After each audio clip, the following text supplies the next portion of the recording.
Good afternoon, ladies and gentlemen. Thank you for organizing this program, this conference. I thank the Faculty of Law, Strathmore University, for giving me the rare privilege to address this conference. Like the introducer has said, I'm talking on the relevance of the doctrines of natural law, human rights, and international law to the principle of self-determination. And as you are all aware, this topic is to be discussed within the context of the philosophy of Ubuntu. Personally, the word Ubuntu holds a fascination for me. It took time before I came across the word. And when I came across the word and tried to understand its meaning, it gave me a kind of joy because it describes very well the values, the ethos, and the mores that people value or they follow in the area where I grew up. Ubuntu means I am because you are, or rather, I am because we are. It emphasizes our shared humanity. It emphasizes that there's what you call brotherhood of men, that we should be our neighbor's keeper, and that our humanity does not stop with us alone, but it embraces others around us. Now, Stanley Samkage is a Zimbabwean author, journalist, and nationalist. It was him who said to be human is to affirm one's humanity by recognizing the humanity of others, and on that basis, establish respectful human relations with them. So accordingly, Ubuntu embraces certain ideals, which I have decided to narrow down into 7 different parameters. 1, respect. 2, human dignity. 3, solidarity. 4, collective responsibility. 5, collective prosperity. 6, tolerance. And 7, consensus. Now, how do these 7 ideals fit into the topic which I'm talking about? That is the relevance of Ubuntu. Now, first, let's start with natural law. What is natural law? How compatible with Ubuntu is natural law? Now, what is natural law? In his treatise, Thomas Aquinas, he wrote Summa Theologica in 1273, and he defines natural law as those precepts appointed by reason. In other words, he built certain principles upon which he feels natural law should be founded. I'm more concerned with the first principle, and that is the principle that good is to be done and pursued, and evil is to be avoided. It is upon this premise that natural law is built. It accords with human reason that when you promote good, the society thrives, the society blossoms, the society progresses. But when you promote evil, the society is at risk. The society withers, and if not, dies away. Beyond that, Aquinas saw law as an ordinance of reason for the common good, made of him who has the care of the community. So in other words, the community is like a village. Interestingly, that is what the world has become now, one global village as a result of globalization. So whatever happens in one part of the world actually affects the other, no matter how distant. And essentially, justice is the ultimate object of law. That is according to natural law school of thought. This is contrary to the views of positivists. That is the positivist school of thought, which holds that law should be what it is and should be separated from what it ought to be. In other words, law should be separated from morals. Morality has no place with law. But when you look at Ubuntu, this is contrary to the tenets of Ubuntu. That means if law is cruel, if a law is cruel, if a law promotes wickedness, if a law promotes harshness, according to natural law advocates, that should not be recognized as the law. But the positivists will tell you that law is law, whether it is moral or not. You have nothing to argue with about it. Now, and that is why you see that most of the evils that had happened in the world were justified on the basis of positivism. For example, the horrors that happened during the Nazi regime in Germany before the Second World War, the apartheid in South Africa, and the racial segregation that happened in America before the enactment of the Civil Rights Act in 1964. All these were justified on the ground of positivism. But positivism, unlike natural law, cannot be compatible with Ubuntu because positivism does not promote good in the community.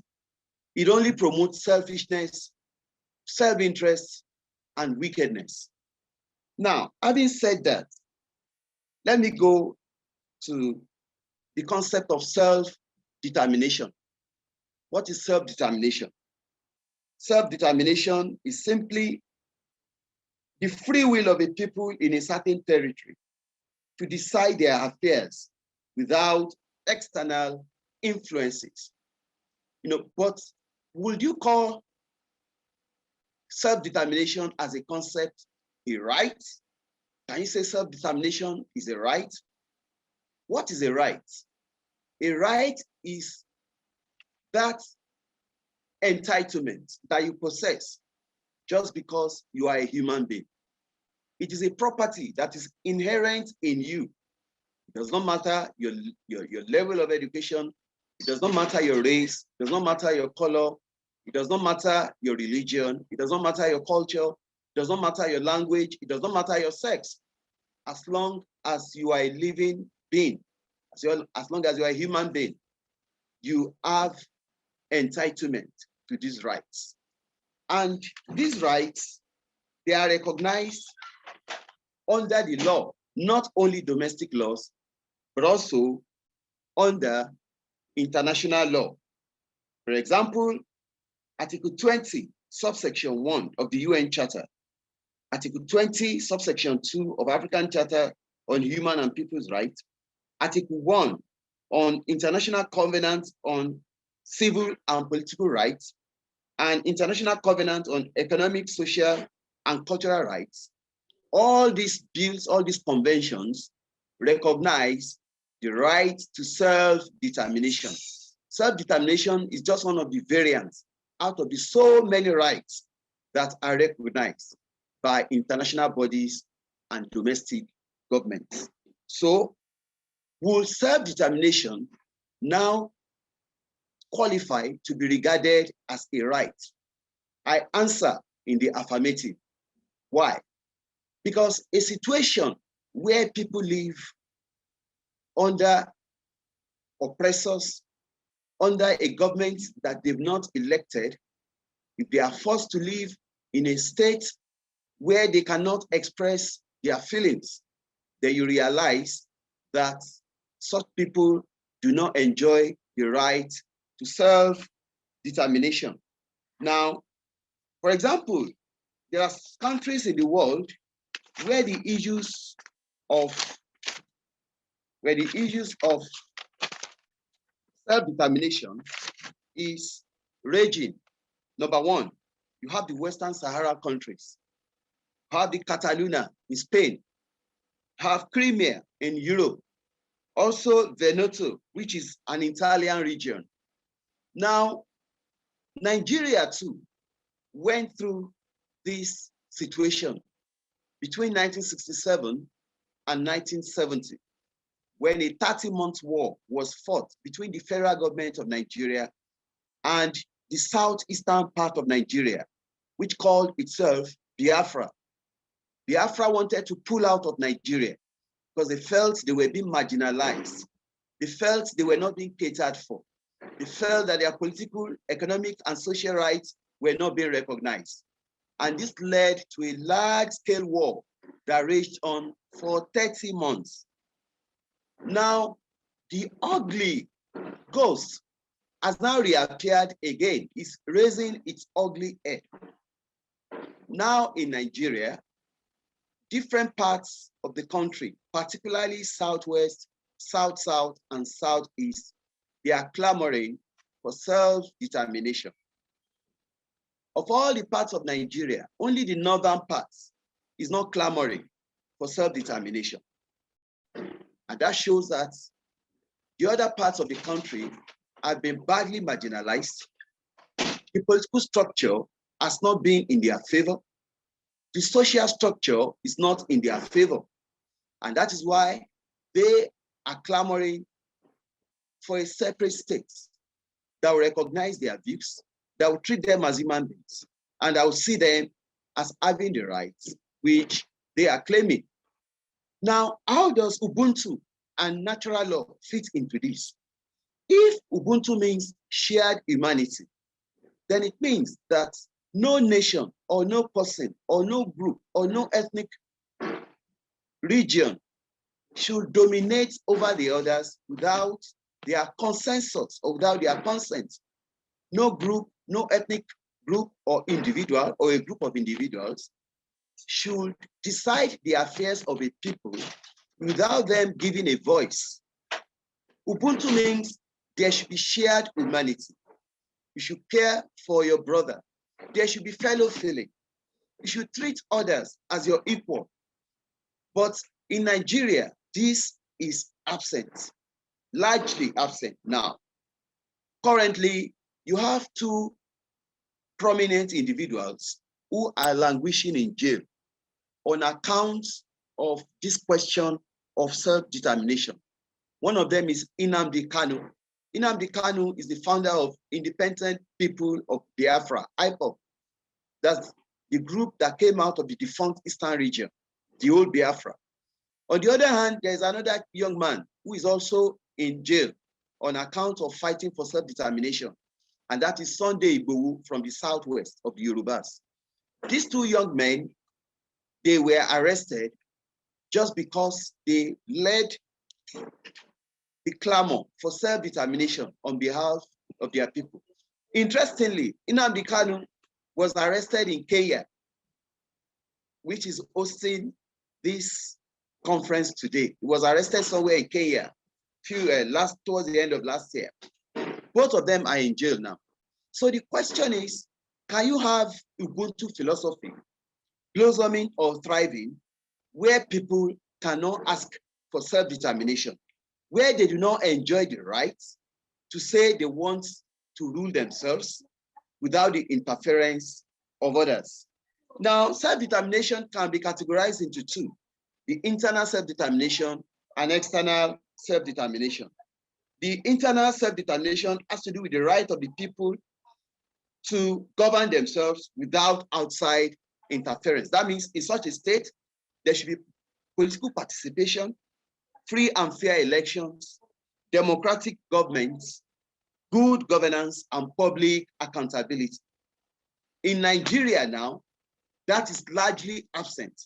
And that is why the clamor for self-determination is at a very high level. Now, talking about external self-determination, it's simply the right of peoples to determine their own political status and to be free from alien domination.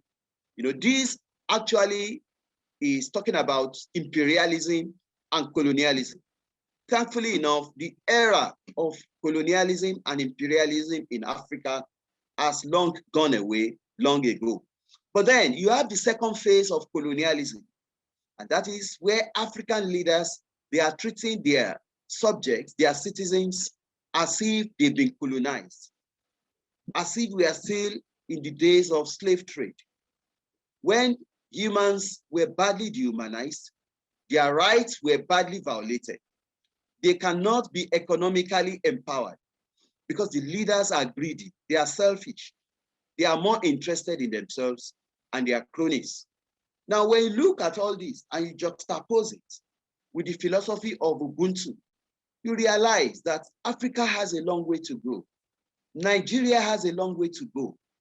If the philosophy of Ubuntu will be allowed to be given a meaning, Ubuntu came out of African philosophy. It is of African origin. And that means there is a lot that we can learn from that philosophy as Africans. In the 21st century, the world is now a global village.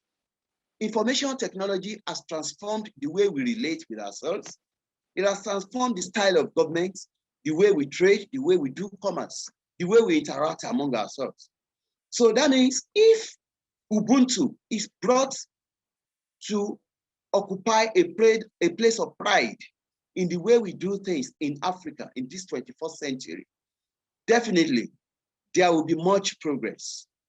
Self-determination, as a rule, happens when people are discontented, are disenchanted. If people are satisfied, they won't clamor for self-determination. I've never seen, in most countries of the world where there are breakaway states, is out of discontent.